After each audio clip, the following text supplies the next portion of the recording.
What you see here are headlines I have collected over the last 3 to 4 years. Some of them go back until 2013, 14, 15, and some of them are just very recent from last week. They're all in one way or the other talking about energy, but in particularly one message these headlines are transponding, that is fear. One fear is the fear of climate change. The other fear is the fear about reliable, sustainable energy. The first fear is a real fear. My son will be born in about 1 month from now, and I want him to grow up in a world that is sustainable and where we can live from the resources out of this earth and don't ruin our planet. There is something called World Overshoot Day. It's coming every year closer and closer. Currently it's at the beginning of August, and that just means that we're using more resources from the earth than the earth can replenish and the waste, and we cannot continue. This is unsustainable. But we can do something about this right now. The second fear is not a real fear about reliable, sustainable energy. They are connected to climate change, but that is something we can do and act right now. My team of researchers and colleagues around the world are working on this challenge for a number of years now. We can reach reliable, affordable, and sustainable energy to make this place better for all of us. Just have a look to understand this better at the evolution of the energy landscape of the last 30 to 40 years. I picked as a starting point the year of 1980, and the reason for that is that this was the first time we saw something like what we would call the emotionalization of energy. What is the emotionalization of energy? At this time, almost every country had just a very few energy providers, and they were mainly coal and nuclear. And at that time, people, like also this Chernobyl disaster happened, demonstrated against this nuclear power on the street, especially in Germany, and it was the birth hour of the Green Party. But the structure of these companies, they were big conglomerates. They were the same companies who were generating electricity, distributing, and then bringing it to the customer and billing the customer. The customer is this blue box at the bottom. It's a quite difference between those. And they often didn't call it the customer. They call it often the connection point, which is not a very nice thing to do. Very unhuman. Then, in about the 90s, we saw something is happening in that energy landscape. By regulation, the companies were forced to split off in providers and distributing of the energy, but on the customer side, not much change. What happened in the 90s? We had further differentiation in the energy industry. And then, you don't see that slide I wanted to see? Okay, then I tell you just what this slide is about. What you would see over the last 10 years is a further differentiation of the energy landscape. The energy companies differentiated further, but what's more important, really something happened now on the customer side. Now, for the first time, they can also produce energy. They can become a producer of energy. So not just consume, but also produce energy. And that's what we call, we are entering the age of the prosumer. And in 2011, when the Fukushima disaster happened in Japan, then there was a second wave of the emotionalization of energy, when millions of people around the world, and specifically in Germany, went onto the streets and demonstrated against nuclear power. That was a turning point for the German government and for the energy industry overall. Now, for the first time, the same conservative government in Germany, who just extended the running times of nuclear power plants, just 3 months prior to that, took off all 17 nuclear power plants in Germany. After 3 months, we immediately retired 8, and the remaining 9 until 22 phase out. Now, some people see that as a threat. They see when we have sustainable energy, it will not be a reliable energy. Why is this? Because we need to provision energy, and then we usually need to burn something like coal, and that has a big advantage. It delivers a constant output. The good thing about sustainable energy, it's pretty much for free. The sun is shining and the wind is blowing, and then you have that energy. But the problem then is, these are weather dependent. So we need to provision energy up front, that we have it available at this very moment, that the lights in the Duel are on. Then we have certain markets where we can buy energy, and some people offer their energy. So here you can see renewable energy, sustainable energy comes in for free almost. Afterwards, for example, nuclear energy, then coal energy, and other forms of energy. This is just a market where we provision energy upfront ahead of time. Yes, okay. All kinds of different energy. At a market, we need to determine a price.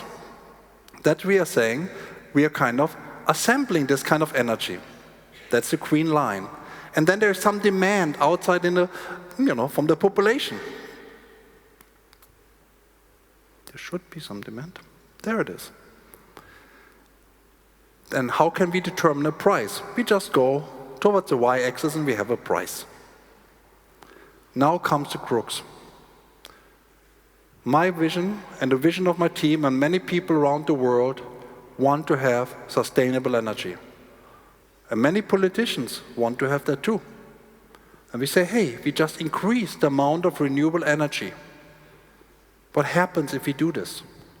Remember, the renewable energy is the green energy you see here. Now we increase the amount of energy available on these markets, and on days where the wind is blowing hard and the sun is shining hard, then we see, hey, it's dominating. These markets are dominated by sustainable energy. And then what we see is, oh, wonderful, the price is lowering. I think that is wonderful. We increase renewable energy, the good energy, and we get it even at a cheaper price. The problem with energy is, it's a specific good. At any moment in time, supply and demand has to be in balance. We cannot limitless store energy. So there is a specific other market, the market of today, where we make up the differences that were because of more wind was produced or energy during wind, or people just used more energy, let's say in the winter. So what happens? Generally, if you look, if we increase the amount of renewable energy, prices go down on these markets. Wonderful. That sounds like a no-brainer to me. We can just say, hey, we increase the amount of renewable energy. Now what happens if we increase further the amount of renewable energy? What you see on the markets of today, there's almost like a dance happening. That is because there is so much energy generated by water, wind, sun, and people using it in all the kinds of ways they want. There's a lot of chaoticness going on these markets. And as a consequence, all these fossil fuel producers, which we wanted to have out in the first place, can't provide this energy because they have flexible resources. They can just burn something whenever they want to. And as a consequence, what we should see is like this: the prices are rising. Big lesson learned here: we should introduce sustainable energy in a sustainable manner. Now, how can we get to a sustainable, reliable energy future that is good for us all?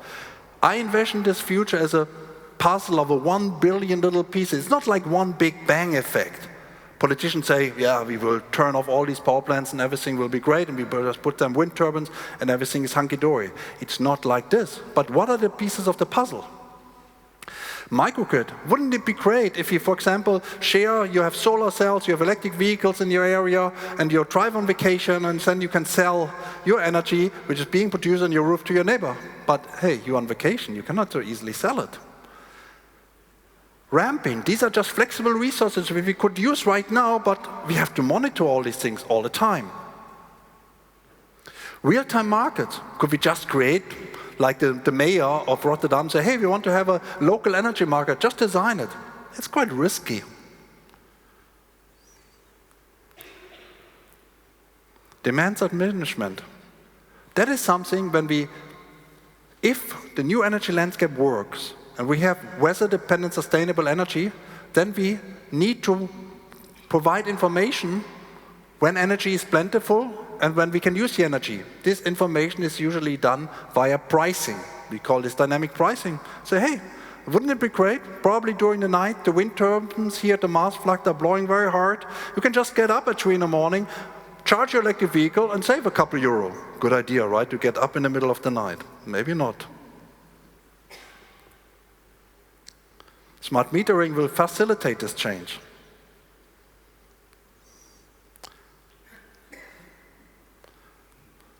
Markets. One of the things which is crucial in this future energy landscape is storage.